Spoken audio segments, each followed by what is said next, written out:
Hello दोस्तों, welcome back. दोस्तों, इस वीडियो के अंदर हम डिस्कस करेंगे privacy in the digital world. जैसा आप सभी को पता है, हम लोग बात कर रहे हैं इन दिनों पर emerging technology in global business environment. ये सब्जेक्ट आपका फोर्थ सेमेस्टर के अंदर है और यूनिट फिफ्थ के लास्ट टॉपिक के ऊपर हम आ चुके हैं।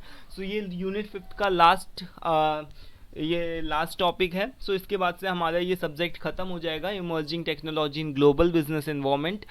अभी हम देखिए बात करते हैं यहाँ पर, इस वीडियो के अंदर हम बात करेंगे privacy in the digital world. यानी privacy in the digital world का क्या मतलब हो गया कि हमको, जैसे आप सभी को पता है कि हमको बहुत सारी जगहों पर, जैसे ऑनलाइन अपनी प्रेजेंस बनाने के लिए बहुत जगहों पर अकाउंट खोलना होता है, अपनी पर्सनल इन्फॉर्मेशन को शेयर करना होता है, जैसे कि अपना नाम, ईमेल आईडी, फ़ोन नंबर, कहाँ हम रहते हैं, अपने फादर का नाम। ये सारी चीज़ों को हमको, मतलब हम अपना ऑनलाइन शेयर करते हैं। जैसे लिंक्डइन वगैरह पे हमको कहीं कोई जॉब मिली या फिर हम वगैरह बहुत सारी चीज़ें होती हैं कि अपना कुछ भी कोई सर्टिफिकेट हमने निकाला, तो उस सभी चीज़ों को हम शेयर करते जाते हैं।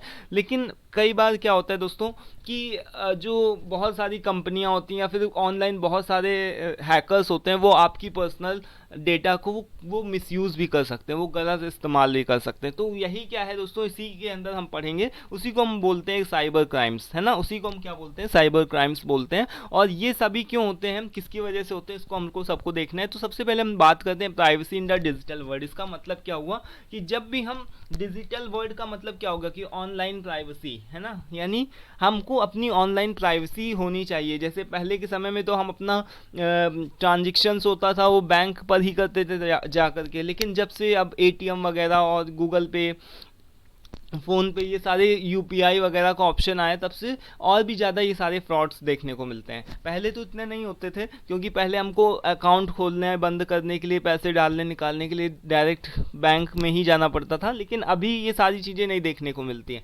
तो अभी देखो यहाँ पर क्या है कि privacy in the digital world का मतलब क्या होगा कि rights to keep personal information secure and protected from the unauthorized access और मिसयूज़। यानी कि अपनी पर्सनल इन्फॉर्मेशन को, अपने पर्सनल डेटा को बहुत सारे अनऑथराइज्ड या फिर बहुत सारे हैकर्स से बचा कर रखने को हम क्या बोल रहे हैं, प्राइवेसी बोल रहे हैं अपने डिजिटल वर्ल्ड के अंदर। तो इसके लिए हमको बहुत सारी चीज़ों का यूज़ कर सकते हैं, हम बहुत सारे अलग अलग चीज़ों टेक्निक्स का यूज़ कर सकते हैं। बट इसके अंदर कॉम्प्लेक्सिटी क्या होती है, यानी कि हम अपनी प्राइवेसी को क्यों नहीं मेंटेन कर पाते हैं, इसके अंदर क्या क्या कॉम्प्लेक्सिटी होती है। सबसे पहला बात आता है आपका डेटा एनालिसिस। जैसे आपने देखा है ना कि मैंने आप लोगों को बताया कि लिंक्डइन के अंदर आप अपनी सारी पर्सनल इन्फॉर्मेशन को शेयर करते हो कि मुझे कहाँ जॉब मिल रही, कहाँ क्या मैं कर रहा हूँ।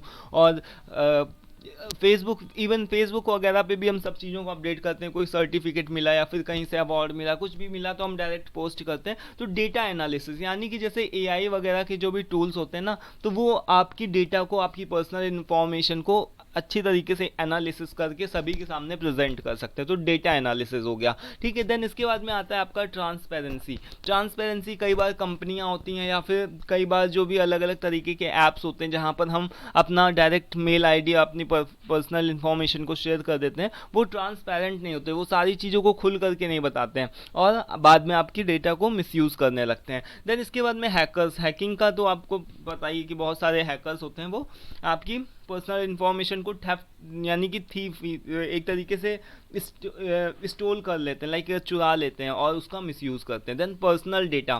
पर्सनल डेटा का मतलब कि जो भी कंपनियां होती हैं या फिर गवर्नमेंट के जो भी सेंटर्स होते हैं, तो वहाँ पर आपकी बहुत सारे पर्सनल इन्फॉर्मेशन होती है और वो सभी ऑनलाइन एक्टिविटीज़ के थ्रू एक जगह से दूसरी जगह तक डेटा आपका शेयर करते रहते हैं। तो ये सारी हो गए कॉम्प्लेक्सिटी। इस वजह से हमारा डेटा, हमारी पर्सनल इन्फॉर्मेशन सिक्योर नहीं रहती है और हमारा डेटा जो है जगह जगहों पर भेजा जाता है। जैसे कि हमने कहीं किसी कंपनी ने हमारी पर्सनल इन्फॉर्मेशन को लिया और उसके बाद में उसको दूसरी कंपनी को सेल कर दिया, तो उसके बदले में उसको कंपनी पैसे भी देती है, लेकिन फिलहाल हम इस बात से अनजान रहते हैं, ठीक है। तो ये सारी हमको मतलब देखने को मिलते हैं कि काफ़ी सारी कॉम्प्लेक्सिटी देखने को मिलती है। अब साइबर क्राइम्स क्या होते हैं, या तो आपको पता ही कि यानी कि इलीगल एक्टिविटीज़ होती हैं जो भी आपको इंटरनेट और कंप्यूटर के थ्रू होती हैं। जैसे कोई भी फ्रॉड हो गया। साइबर क्राइम्स का मतलब कि आप देखते हो ना, जैसे कोई ऑनलाइन आपका पासवर्ड या कोई कुछ भी आपने डाल दिया या फिर बोल दिया, किसी को बता दिया, तो वो सारी चीज़ें क्या हो जाती हैं, यानी आपका पैसा बैंक अकाउंट से चला गया, खाली हो गया, तो साइबर क्राइम्स। देन इसके बाद में हम बात करते हैं टाइप्स इसके कौन कौन से होते हैं। तो हैकिंग हो सकता है, फिशिंग हो सकता है। फिशिंग का मतलब वही हो गया कि कोई ने आपको कॉल करके बोल दिया कि मैं बैंक की तरफ से बोल रहा हूँ, अपना पिन कोड बताओ या पासवर्ड शेयर करो, तो आपने बता दिया, उसके बाद आपका अकाउंट जीरो बैलेंस। देन इसके बाद में यहाँ पर क्या है कि ऑनलाइन फ्रॉड और स्कैम्स भी हो सकते हैं, है ना, कि आपकी पर्सनल मनी को चुरा लिया जाए या फिर आपकी पर्सनल इंफॉर्मेशन को चुरा करके गलत इस्तेमाल किया जाए। मालवेयर, बहुत सारे अलग अलग तरीके के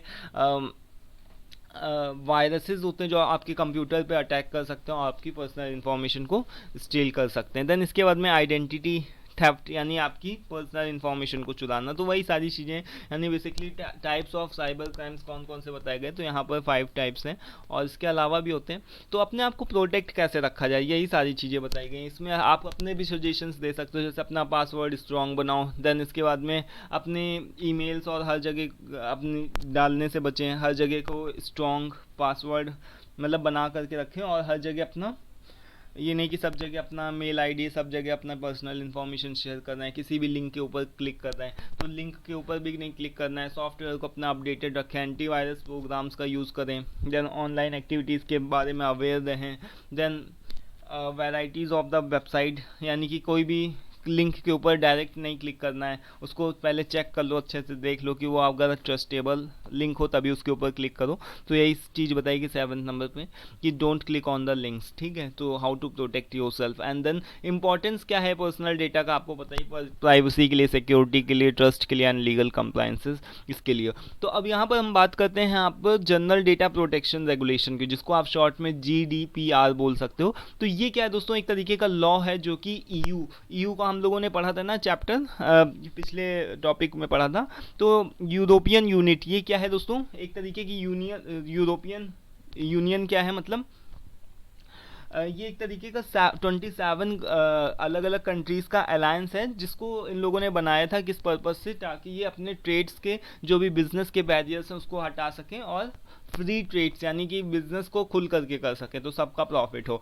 तो अब ये EU का एक तरीके का क्या है दोस्तों, एक लॉ इन लोगों ने बना दिया है कि कोई की भी अगर हम इंडिविजुअल पर्सनल डेटा को रख रहे हैं, कोई भी कंपनी अगर कोई किसी भी इंडिविजुअल कोई भी पर्सन के डेटा को रख रही, पर्सनल इन्फॉर्मेशन को रख रही है, तो वो उसको सेफ रखेगी, वो किसी को भी शेयर नहीं करेगी। तो अप्रैल 2016 के अंदर ये लॉ लागू हुआ था, है ना, और इसको 2018 के अंदर इसको इन्फोर्स किया गया था, यानी कि अडॉप्टेड यहाँ पर हुआ था एंड इन्फोर्स देन मई 25 मई 2018, ठीक है, इन्फोर्सेबल हुआ। देन इसके बाद में यहाँ पर इसके क्या क्या की पॉइंट्स हैं, यानी कि जो कंपनियाँ होंगी वो लॉफुल रहेंगी, फेयरनेस एंड ट्रांसपेरेंट, जो भी डेटा को लेंगी अगर किसी भी इंडिविजुअल का, तो वो ट्रांसपेरेंट बना करके रखेंगे, हम आपका डेटा कहीं पर शेयर नहीं करेंगे। देन इसके बाद में डेटा का मिनिमाइजेशन, जितना डेटा रिक्वायरमेंट है, मान लो हमारे नाम, phone number, email ID, bank के कुछ इन्फॉर्मेशन से ही अगर काम चल रहा तो उतना काफ़ी है। लेकिन अगर बहुत सारा डेटा को हम ले करके रखें, उनका घर का पता, ये वो, तो सारी चीज़ें तो वेस्ट है ना।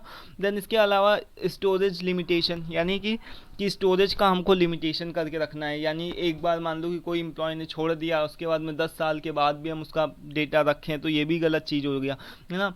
इंटीग्रिटी एंड कॉन्फिडेंशियलिटी होनी चाहिए, यानी कि जितना भी कॉन्फिडेंशियलिटी का मतलब कि आप कहीं पर मेरा पर्सनल डेटा शेयर नहीं करोगे। देन इसके अलावा पेनल्टीज़, अगर आपने GDPR यानी जो भी EU के अंदर जितनी भी कंट्रीज़ आती हैं उनके अंदर अगर आपने कोई भी ऐसा काम किया जो कि ऑनलाइन चीज़ों से रिलेटेड है, और मतलब EU के अंदर जितनी भी कंट्रीज़ आती हैं, अगर उन कंट्रीज़ के अंदर किसी ने भी ऑनलाइन स्कैम करने की कोशिश करी तो उसको पेनल्टी देनी पड़ेगी, जो कि एक हाई अमाउंट होगा, ठीक है। तो ये सारी चीज़ें हैं। तो ये था GDPR and online privacy in the digital world. तो आई होप दोस्तों क्लियर हो गया होगा। इससे क्वेश्चन एक पूछा जाता है तो आप लोग थोड़ा सा इसको ध्यान रखिएगा, ठीक है। तो आई होप क्लियर हो गया होगा। तो thank you for watching this, thank you once again.